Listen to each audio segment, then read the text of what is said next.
In the Heat's loss to the Hawks last night, there's some things you could touch on negatively, like the final play. What was drawn up there was the Jimmy Butler three. The call, it obviously wasn't. I think it was more of a handoff into a baseline drive. They cut it off. Three came out of it, and is what it is.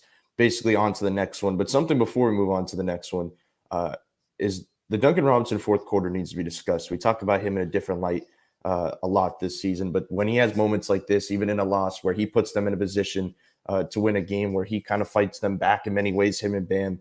It needs to be brought up how he's impacted this game. He had four for five from three in the fourth quarter, but it was beyond that. I'm going to show some of the shots, but it was also just the way he was getting even other guys open in that stretch. So let's look at the first one.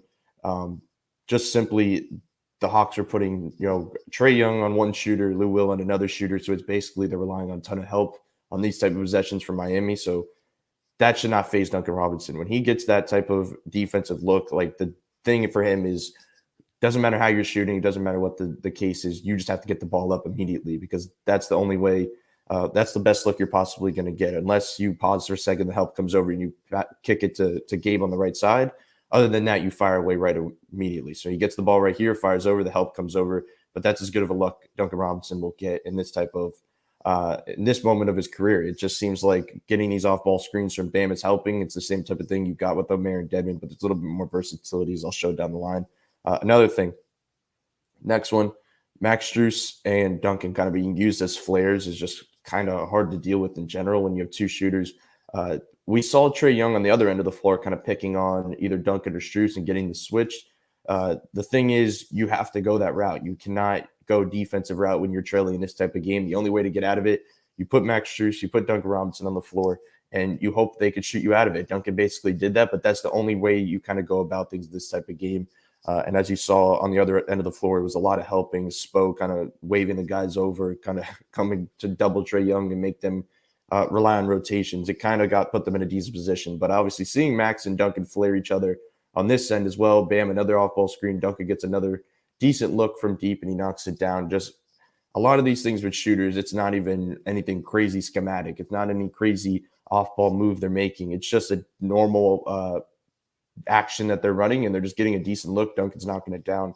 That's the difference maker. It's just about making shots, but it's also seeing the different things they could do with these two guys on the floor, especially when they're at least surviving on the defensive end. The last one, just from his shooting, it's kind of waiting and moving with the ball and also watching his individual defender. He has John Collins on him at the moment. Gabe Vincent is going to drive right here. And as you see, it's a decent possession late in this game because now one of the things Gabe is really good at is getting a switch and then drawing him back out to the perimeter. He's really patient with it.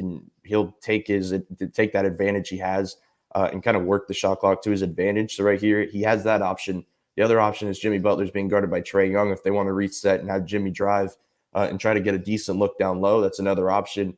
But the other thing is they have a ball watcher on the floor defensively. So now Duncan's going to kind of take care of that. Gabe's kind of going to look for an option. Duncan moves without the ball, moves with Gabe. He gets a great look from three from a Bam hammer screen that looked like that was pretty much Bam was waiting for that. That's the difference. PJ's a good hammer screen guy. He's basically the guy that can get Duncan a lot of those looks. But that is not the role of Omer when he's playing. And it's not really the role of Dedmon when he's playing. It would have been, if I go back one more time, he's going to be much deeper in the dunker spot than Bam is when this play develops. He steps out right here. That probably wouldn't happen in those other possessions. Bam just kind of takes an offensive lineman block, kind of takes a bit of a hit, and they get a good look out of it, and they put them in a decent position. Going back a little bit now, aside from the shooting, we're going to look at the ways that Duncan impacted this game. He had a really good passing game, and this is some of the reason why. When he was getting attention, he's just able to get the looks and hit guys in their gaps. You're going to see him do what he does a lot, hand off with Bam. The difference is he's not pausing and waiting for the double, then hitting Bam and allowing them to recover. This kind of stretching the floor and taking that extra step puts them in a great position just for Bam. As he comes right here, instead of pausing right there at the top of the key on the loop around, he takes one longer step around. That means Okongwu has to come out to the left wing all the way out to the perimeter. And now you can't even rely on rotations if you're Atlanta. Now it's just an easy dunk from Bam.